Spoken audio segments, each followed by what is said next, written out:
À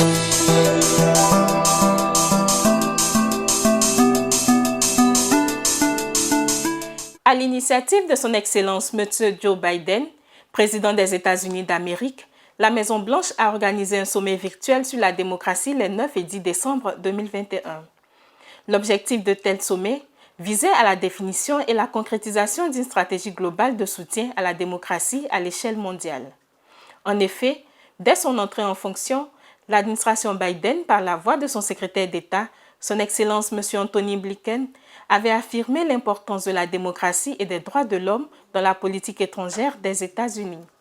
Ce sommet a donc été l'occasion pour les États-Unis de chercher à réaliser une solide coalition ayant la cohésion et le mandat de protéger et faire progresser la démocratie à l'échelle mondiale. Le PDCI-RDA, en sa qualité de leader de l'opposition ivoirienne, dirigé par le président Rikonan Bédié, a tout naturellement saisi cette occasion pour délivrer le 9 décembre 2021 un message en faveur de la promotion de la démocratie par la voix du ministre Alakwadjo Remi, vice-président et coordonnateur général du comité politique du PDCI-RDA, qui a mis l'accent sur le recul démocratique en Côte d'Ivoire et dans les pays africains et qui a encouragé les États-Unis d'Amérique à assumer pleinement leur responsabilité de défenseurs de la démocratie en apportant un soutien plus effectif au mouvement démocratique, particulièrement en Afrique. Nous vous proposons l'intégralité de la déclaration faite par le ministre Alakwadjo Remi au sommet virtuel sur la démocratie tenu à Washington, D.C. les 9 et 10 décembre 2021. Excellence, Monsieur le Président des États-Unis d'Amérique, à l'occasion de la tenue du sommet sur la démocratie que vous avez initié, j'ai l'honneur, au nom du Parti démocratique de Côte d'Ivoire, présidé par son Excellence, Monsieur le Président Henri Konan Bédié, et en ma qualité de vice-président et de coordonnateur général du comité politique du Parti démocratique de Côte d'Ivoire, de vous adresser nos chaleureuses et respectueuses félicitations pour cet acte de portée historique que vous venez ainsi de poser. En effet, comment ne pas se réjouir de voir les États-Unis d'Amérique, adeptes de la démocratie, de la liberté et de l'état de droit, assumer pleinement cette responsabilité institutionnelle par l'organisation d'un tel sommet consacré à la démocratie et aux droits de l'homme. Excellence, Monsieur le Président des États-Unis d'Amérique, nous avons été tous témoins ces dernières années des attaques intolérables contre la démocratie. En Côte d'Ivoire, comme dans bon nombre de pays de notre continent, la démocratie continue de subir un recul inacceptable, avec pour corollaire l'instabilité et l'appauvrissement des populations. C'est le lieu de rappeler à cet égard la résolution HR 1150 du 24 septembre 2020 de la Chambre des représentants des États-Unis d'Amérique, qui appelait urgemment le gouvernement de Côte d'Ivoire, les dirigeants de l'opposition et tous les citoyens à respecter les principes démocratiques, à s'abstenir de toute violence et à organiser des élections libres, équitables, transparentes et pacifiques en Côte d'Ivoire en octobre 2020. Malheureusement, force est de constater qu'en dépit de cette résolution, la dernière élection présidentielle d'octobre 2020 en Côte d'Ivoire n'a été ni libre, ni juste, ni transparente, ni inclusive, ni fiable, donc au total, pas du tout démocratique, et ce, en raison de la volonté du président sortant de briguer un troisième mandat en violation de la Constitution ivoirienne qui consacre la limitation du mandat présidentiel à 2 mandats. Cette situation a provoqué plusieurs morts et blessés, ainsi que des arrestations massives de militants de l'opposition qui ne faisaient qu'exercer leurs droits constitutionnels de manifester pacifiquement sans être inquiétés. Après plusieurs mois d'incarcération, beaucoup d'entre eux ont été libérés tout en restant sous contrôle judiciaire jusqu'à ce jour. En ce qui concerne les dernières élections législatives ivoiriennes de mars 2021, les conditions d'une élection libre, juste,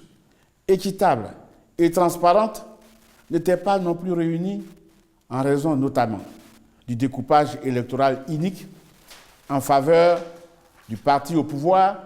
et qui lui assurait d'emblée la majorité des sièges au Parlement avant même la tenue du scrutin. Excellences, Monsieur le Président des États-Unis d'Amérique, le PDCI-RDA, parti de paix et de dialogue, qui célèbre cette année ses 75 années d'existence, est le second plus ancien parti du continent africain, après l'ANC de l'Afrique du Sud, et à ce titre, s'inscrit dans une dynamique de paix et de réconciliation nationale afin de restaurer la démocratie en Côte d'Ivoire. C'est pourquoi le PDCI-RDA saisit l'occasion du présent sommet sur la démocratie pour lancer à nouveau un appel pressant au président de la République de Côte d'Ivoire afin qu'il réponde favorablement à la proposition de dialogue national inclusif que tous les Ivoiriens attendent. L'occasion sera ainsi propice pour adresser les questions qui demeurent au cœur des crises qui freinent la vitalité de la démocratie ivoirienne, notamment la libération des prisonniers politiques, civils et militaires, l'audit international de la liste électorale, le rééquilibrage du découpage électoral, la mise en place d'une commission électorale indépendante conformément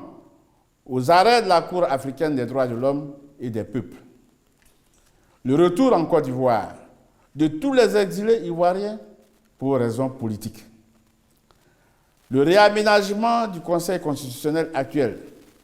qui a démontré son inféodation au parti au pouvoir. Excellences, Monsieur le Président,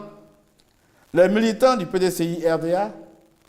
solidaires de tous les peuples épris de paix et de liberté, espèrent beaucoup de ce sommet et suggèrent que cette louable initiative soit institutionnalisée et pérennisée afin d'aider les pays en déficit démocratique à s'améliorer. C'est pourquoi le PDCI-RDA se fait l'écho des voix qui se lèvent et encourage les États-Unis à prendre ce leadership en vue de concrétiser un engagement normatif pour soutenir les mouvements démocratiques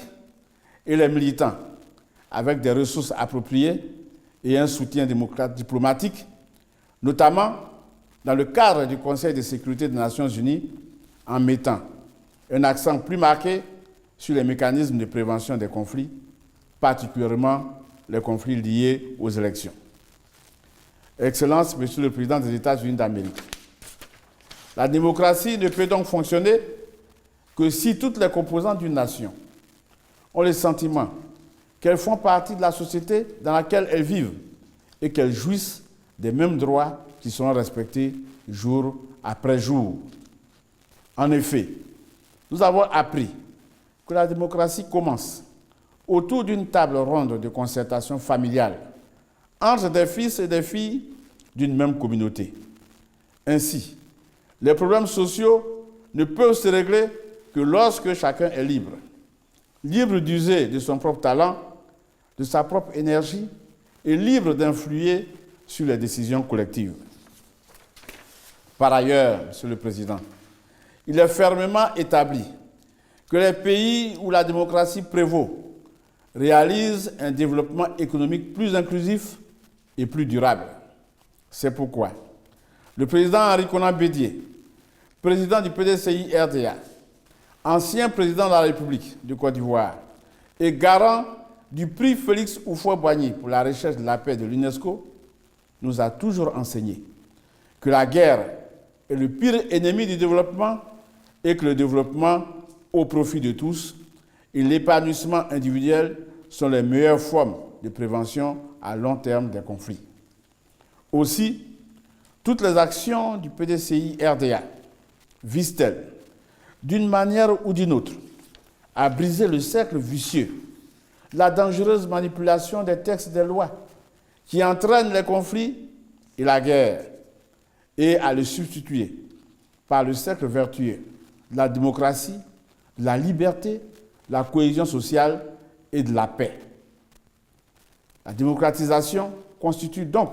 pour le PDCI-RDA, l'élément essentiel de ce processus. Excellence, Monsieur le Président des États-Unis d'Amérique, la soif de démocratie est réelle dans nos pays parce qu'elle demeure la pièce maîtresse du développement et de la paix. Mais la capacité institutionnelle de l'instaurer reste faible dans bien des cas. C'est pourquoi